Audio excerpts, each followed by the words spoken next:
Sample na kuya. Sabi kasi, bawal na sa main road. Main road yan, pagkakit mo, sa atin, hindi naman main road na. Village pa lang yan. Boba pa. Main road ang village pa rin yan. Ginagawa mo naman ako tanga.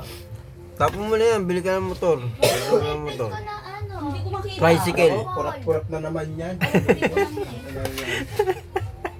Ginagawa naman nila paraan yan eh. Kasi logi na yung tricycle at saka ano, jeep. Wala na nasa. Mahal kasi yung gas. Ay nangan pamasahe. Ano pamasahe? 50 pesos. Mm. Balikan. Tindi ng Pilipinas.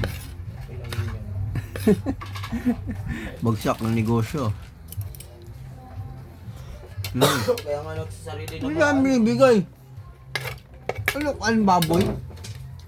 Hindi naubos eh. Hindi ko ubusin na lang eh.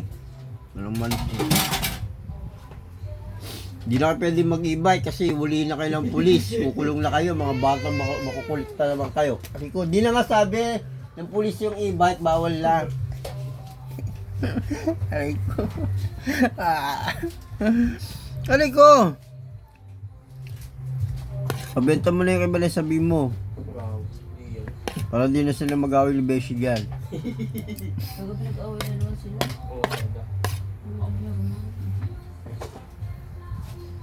Magkakansyawan.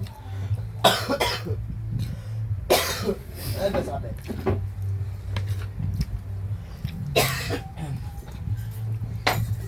Mga anak kasi pakarang-karang.